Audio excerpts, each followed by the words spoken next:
ఒక సుందరమైన అడవిలో జంతువులు శాంతియుతంగా జీవిస్తాయి. వాటిలో తెలివైన తాబేలు టిమ్మీ తన తెలివి కోసం ప్రసిద్ధి చెందాడు, మరియు మిక్కిలి నక్క ఫ్రెడీ తన ఆచారానికి ప్రసిద్ధి. ఫ్రెడీ ఎప్పుడూ మరింత ఆహారాన్ని పొందడానికి ఇతరులను మోసం చేయాలనుకుంటాడు. ఒకరోజు ఫ్రెడీ టిమ్మీని మోసం చేసి అతని ఆహారాన్ని పొందాలనే నిర్ణయం తీసుకుంటాడు. అతను టిమ్మీ దగ్గరకు వెళ్లి మోసపూరితమైన చిరునవ్వుతో, టిమ్మీ, నువ్వు చాలా నెమ్మదిగా, పాతదైనవాడివి. మనిద్దరం పందెం పాటిద్దాం. నేను గెలిస్తే నీ ఆహారం నాదవుతుంది అని చెబుతాడు. టిమ్మీ ఫ్రెడీ ఉద్దేశాన్ని గ్రహించి ఒక రహస్య ప్రణాళికతో పందెంలో పాల్గొనడానికి అంగీకరిస్తాడు. అడవి జంతువులు అన్నీ ఈ పందెంను చూసేందుకు వస్తాయి. ఫ్రెడీ వేగంగా పరిగెత్తుతాడు, టిమ్మీని చాలా వెనుకబెట్టిపోతాడు. అతను అనుకుంటాడు, ఇది చాలా సులభం. నేను ఫినిష్ లైన్కి చేరుకోవడానికి ముందు ఒక కునుకు తీస్తాను. ఫ్రెడీ చెట్టు కింద నిద్రపోతూ ఉండగా టిమ్మీ నెమ్మదిగా అతన్ని దాటిపోతాడు. అతను తొందరపడకుండా సహనం మరియు స్థిరత్వం గెలుపుని అందిస్తుందని గ్రహిస్తాడు. ఫ్రెడీ లేచి టిమ్మీ ఫినిష్ లైన్ దగ్గరికి చేరుకుంటున్నాడని చూస్తాడు. గందరగోళంగా అతను వేగంగా పరిగెత్తినప్పటికీ ఆలస్యమవుతుంది. టిమ్మీ ముందుగా గీత దాటతాడు, జంతువుల హర్షధ్వానాల మధ్య. టిమ్మీ చెబుతాడు, ఫ్రెడీ, నువ్వు వేగంగా ఉన్నావు, కానీ నీ మిక్కిలితనం మరియు అతివిశ్వాసం నీకు నష్టాన్ని కలిగించాయి.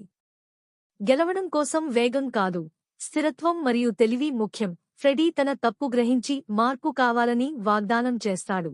ఫ్రెడీ టిమ్మీ మరియు ఇతర జంతువులకు తన మోసపూరితమైన ప్రవర్తనకు క్షమాపణ చెబుతాడు. అతను ఇకపై తన తెలివిని మోసం చేయడానికి కాకుండా ఇతరులకు సహాయం చేయడానికి ఉపయోగిస్తానని చెబుతాడు. ఫ్రెడీ జంతువులకు సహాయం చేయడం మొదలుపెట్టాడు. ఒకరోజు అతను కరువు సమయంలో ఒక కుందేళ్లకు ఆహారం కనుగొనడంలో సహాయపడతాడు. దాంతో వారి నమ్మకాన్ని మరియు స్నేహాన్ని సంపాదించుకుంటాడు. టిమ్మీ ఫ్రెడీకి మంచి పని చేసే ప్రాముఖ్యత గురించి చెప్పేవాడు. నువ్వు ఇచ్చినప్పుడు తీసుకోవడం కంటే ఎక్కువ సంతోషాన్ని పొందుతావు, టిమ్మీ చెబుతాడు. ఫ్రెడీ మరింత సహాయపడటంతో అడవి జంతువులు కలిసి పనిచేయడం ప్రారంభిస్తాయి. అలా అడవి సంతోషంగా, ఐక్యంగా మారుతుంది.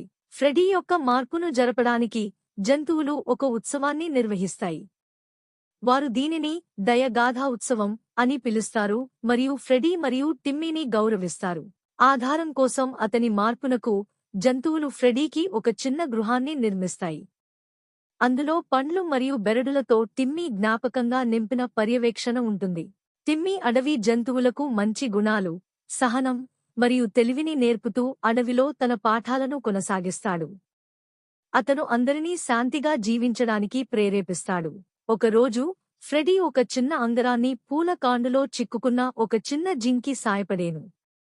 ఇతర జంతువులు ఫ్రెడీ మార్పు అన్నీ తెలుసుకుని అందరికీ కృతజ్ఞతతో పొగడ్తలని అందిస్తాయి.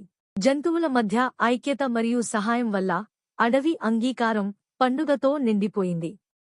ఫ్రెడీ తెలుసుకున్నాడు, నిజమైన అంగీకారం స్నేహం మరియు దయలోనే ఉంటుందని.